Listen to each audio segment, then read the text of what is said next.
Guys, अगर आप कभी लिफ्ट में चढ़े हैं तो आपने देखा होगा कि ज्यादातर लिफ्ट में शीशा लगा होता है, पर सवाल ये है कि शीशा आखिर लिफ्ट में लगाया क्यों जाता है। चलिए आज इसका रीजन मैं आपको बताता हूँ। शुरुआत में जब लिफ्ट में शीशा नहीं लगा होता था तो लोगों की ये शिकायत रहती थी कि लिफ्ट की स्पीड बहुत ज्यादा है और लिफ्ट की स्पीड को कम करना चाहिए।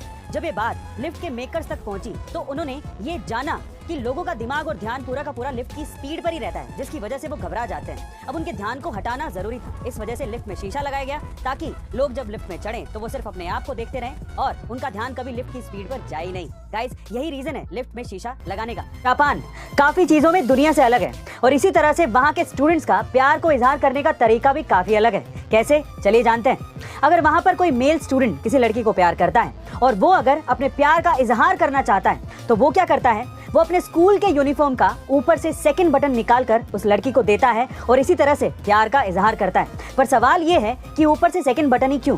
क्योंकि ऊपर से सेकंड बटन हार्ट के करीब होता है। गाइस, कमाल का तरीका है ना ये।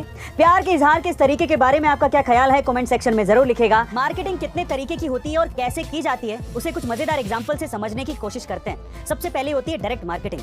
मान लीजिए कि आप किसी पार्टी में, वहाँ पर आपने एक गोर्जियस सुंदर सी लड़की देखी, आप उसके पास गए और आपने कहा कि मैं बहुत अमीर हूँ, मुझसे शादी कर लो। इसे कहते हैं डायरेक्ट मार्केटिंग, जिसमें आप अपने प्रोडक्ट के बारे में कस्टमर को खुद ही बता रहे होते हो। दूसरी होती है एडवर्टीजमेंट। फिर से मान लीजिए कि आप किसी पार्टी में, तब आपका कोई दोस्त किसी सुंदर सी लड़की के पास जाता है और आपकी तरफ इशारा करते हुए बोलता है कि वो लड़का बहुत अमीर है, उससे शादी कर लो। इसे कहते हैं एडवर्टीजमेंट, जिसमें आपके प्रोडक्ट के बारे में कोई तीसरा बंदा कस्टमर को समझा रहा होता है या बता रहा होता है। गाइस, आपको मार्केटिंग को समझाने वाले ये अमेजिंग एग्जांपल कैसे लगे?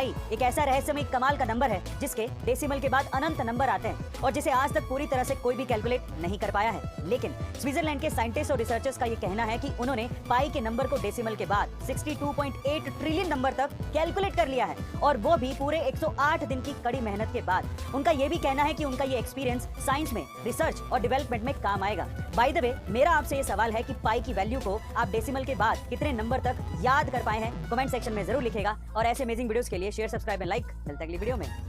हम में से ऐसे बहुत से लोग हैं जिनके पास अगर कुछ नहीं होता तो उसे लेके वो लोग अफसोस बनाते रहते हैं और अपनी किस्मत को कोसते रहते हैं। वो लोग ये नहीं सोचते कि उनके पास जो है उससे भी वो बहुत कुछ अचीव कर सकते हैं।